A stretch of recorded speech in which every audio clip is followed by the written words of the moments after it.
প্রাথমিক সহকারী শিক্ষক নিয়োগ পরীক্ষা 2 জানুয়ারি, নির্দেশিকা জারি। সরকারি প্রাথমিক বিদ্যালয়ের সহকারী শিক্ষক নিয়োগ 2025 এর লিখিত পরীক্ষার তারিখ ও প্রার্থীদের জন্য বিশেষ নির্দেশিকা প্রকাশ করেছে প্রাথমিক শিক্ষা অধিদপ্তর।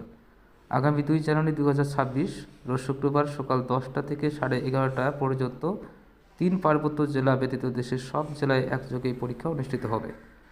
পরীক্ষার্থীদের জন্য নির্দেশনা। প্রবেশের সময় পরীক্ষার্থীদের অবশ্যই পরীক্ষা শুরু হওয়ার অন্তত 1 ঘন্টা আগে অর্থাৎ সকাল 9টার মধ্যে কেন্দ্রে আসন গ্রহণ করতে হবে। পরীক্ষা শুরুর 30 মিনিট আগে কেন্দ্রের সব প্রবেশপত্র বন্ধ করে দেওয়া হবে। এরপর কোনো প্রার্থীকে আর ঢুকতে দেওয়া হবে না।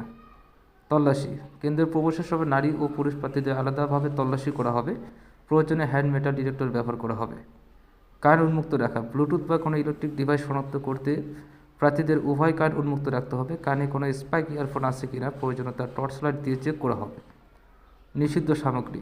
পরীক্ষা কেন্দ্রে mobile phone, calculator, smart watch, যে কোনো ধরনের ঘড়ি, ভ্যানিটি ব্যাগ, পার্স বা কোনো ইলেকট্রিক ডিভাইস সঙ্গে আনা সম্পূর্ণ নিষিদ্ধ। এসব পাওয়া গেলে তাৎক্ষণিক বহিষ্কার সহ আইনি ব্যবস্থা নেওয়া হবে। প্রশ্নপত্র ও ওএমআর।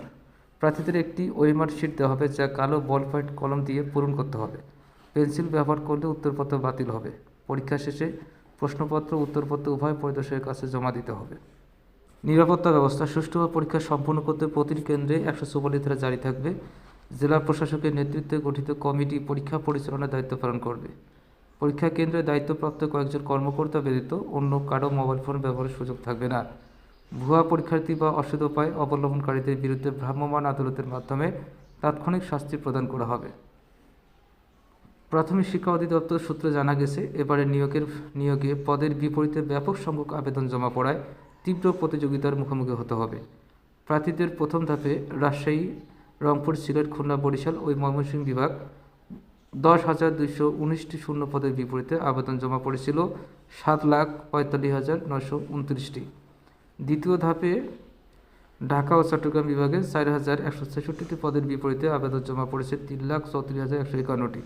2 ধাপ মিলিয়ে মোট 14,385টি শূন্য পদের বিপরীতে আবেদনকারীর সংখ্যা দাঁড়িয়েছে 10,80,080 জন।